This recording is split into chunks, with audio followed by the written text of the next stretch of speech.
everyone, Vito's832 back with another deck review. This is Do You Want to Change Your Mind by Asai Wind. I think that's how you pronounce it. I apologize if I butchered that. If they're asking me, do I want to change my mind about getting this deck?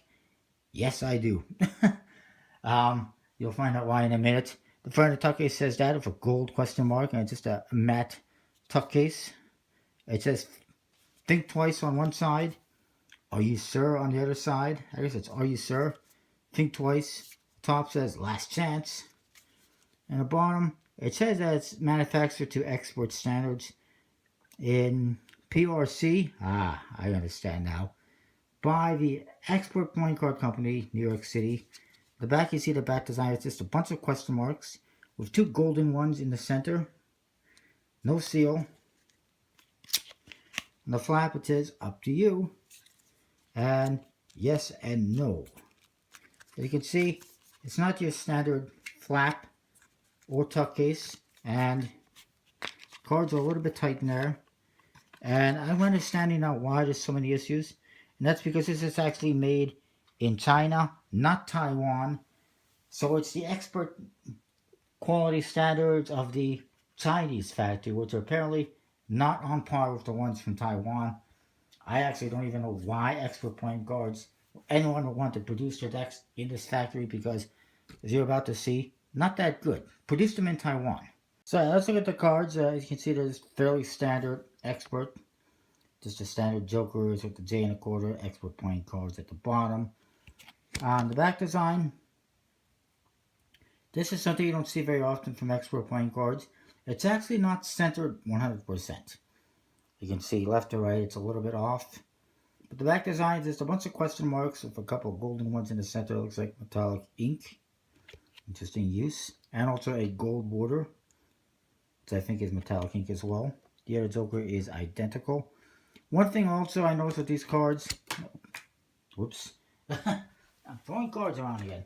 It's not a big deal, but the corners are much more rounded than the standard export Legends USB-C card, which I think, affects handling a little bit. For me anyways, it just feels different. The Ace, just a standard one. The Export Playing Card Company. Now this is my issue. Look at this big blots of ink that got smeared all over this card. That is not export standards in my opinion. And actually, I'll show you. There is some on the Ace of Hearts as well, right there.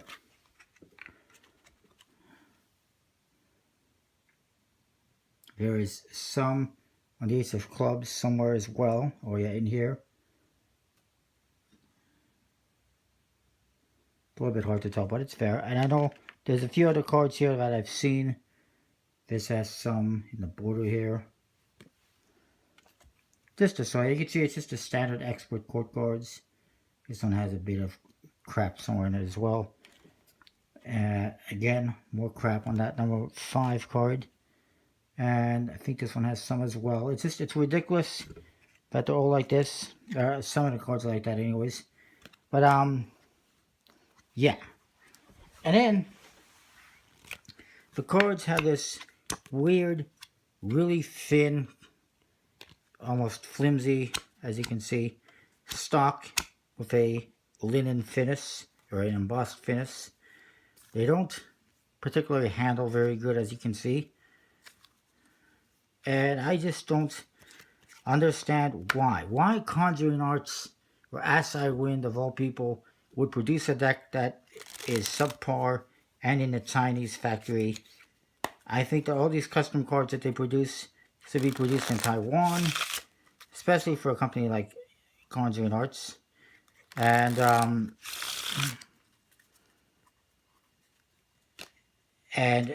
if they want to produce souvenir decks or whatever in the Chinese plant or something else, I don't care. But this is not really acceptable to me, quality wise, and what I'm seeing with all this dirt on the cards. They spread okay.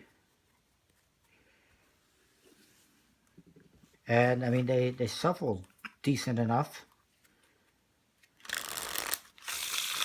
They feel okay like that, a little bit thin probably. Whoops, that wasn't good. Don't even ask me if they, whatchamacallit, never mind. Obviously, they don't fan, they're not very good for anything, as you can see. I mean, I'm not the greatest fanner, but I can usually get it pretty decent. That's pretty clumpy. And on top of that, these were 50 bucks each. 50 bucks for this. You have got to be kidding me.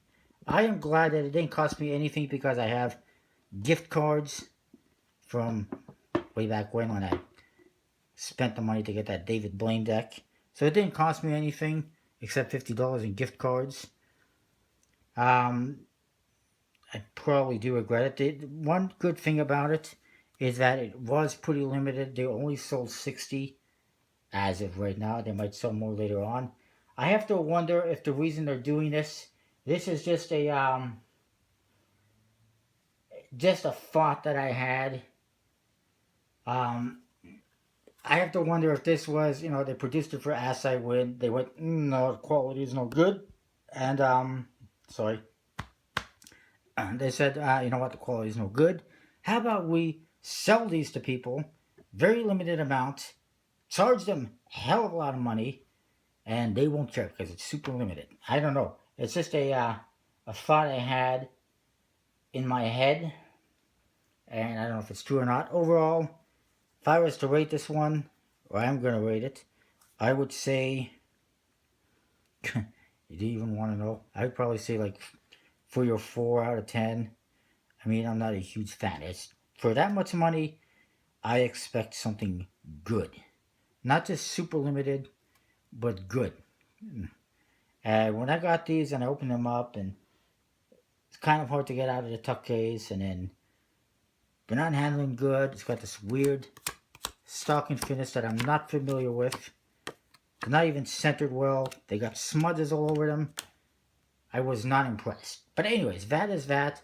Check out collectibleplayingcards.com. Get a whole lot of other excellent decks. Obviously, these are not available anymore, but if you go to Conjuring Arts, you can get other decks from Expert Playing Cards, like the Superior brand, that are actually good and actually affordable.